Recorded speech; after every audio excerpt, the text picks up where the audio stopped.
మీర్జాపూర్ 2 సీజన్లు ఎంత పెద్ద హిట్టో మనందరికీ తెలుసు.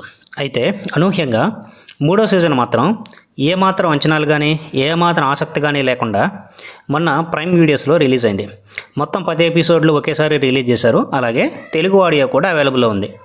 మూడో సీజన్ ఎలా ఉందో మాట్లాడుకునే ముందు ఎందుకు ఈ సీజన్ మీద ఎవరికి అంచనాలు లేవు అంటే దానికి major reason Munna Tripathi alias Munna భయ్య ఈ సీజన్లో లేకపోవటం.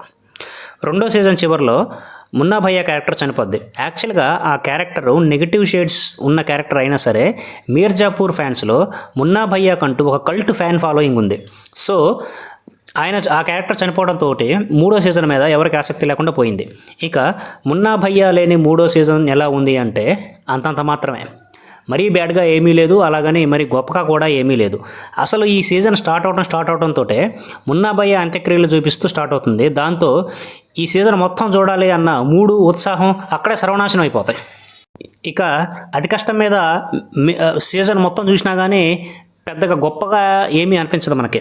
ఇక స్టోరీ విషయానికి వస్తే ఈ సీజన్ మొత్తం మున్నా భయ్య భార్య సీఎం మాధురి యాదవ్, కాలిన్ భయ్య తమ్ముడు కొడుకు శరత్ శుక్లా, గుడ్డు, గోలు, విజయవర్మ, బీనా ఆంటీల చుట్టూ తిరుగుతూ ఉంటుంది. మాధురి యాదవ్ తన భర్త చావుకి కారణమైన గుడ్డు భయ్యని అంతం చేయాలని చూస్తుంది.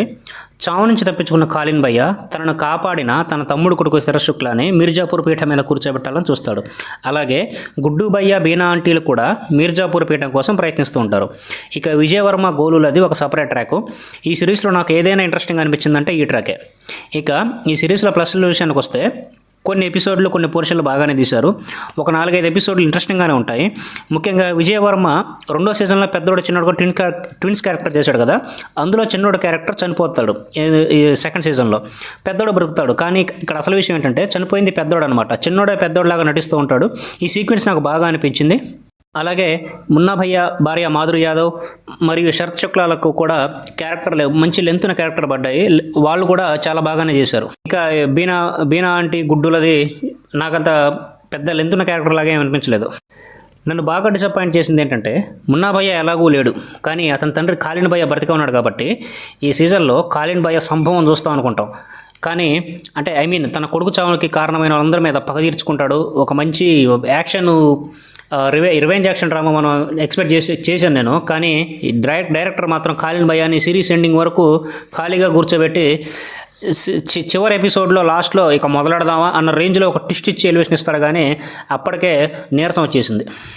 9వ ఎపిసోడ్ వరకు బాగానే లాగించినా కానీ 10వ ఎపిసోడ్లో అనవసరమైన ట్విస్టులు పెట్టి ఏవేవో పెట్టి ఇంకో సీజన్ కూడా తీస్తాం, మీరు చూసి తీరాల్సిందే అని డైరెక్టర్ హుకుం కూడా జారీ చేస్తాడు. కానీ 3వ సీజన్ ఎండింగ్ చూశాక 4వ సీజన్ పైన 1% ఇంట్రెస్ట్ కూడా నాకు రాలేదు. ఫైనల్లీ 2 సీజన్లు మున్నా భయ్య వలనే బాగా నడిచాయి. మున్నా భయ్య సెకండ్ సీజన్లో చనిపోయాడు కాబట్టి టెక్నికల్గా మీర్జాపూర్ సిరీస్ అక్కడే ఖతమైపోయింది. 3వ సీజన్ తీయటము ఒక సాహసం. ఇక 4వ సీజన్ తీస్తే మాత్రం అదే పెద్ద టైం వేస్ట్ అవ్వాలని నా opinion. So that's it for Mirzapur season 3 review guys. ఈ వీడియో మీకు నచ్చినట్లయితే, మన ఛానల్లో కంటెంట్ నచ్చినట్లయితే మన ఛానల్ సబ్స్క్రైబ్ చేసుకోండి. Thank you very much for watching. This is Shivaprasad signing of.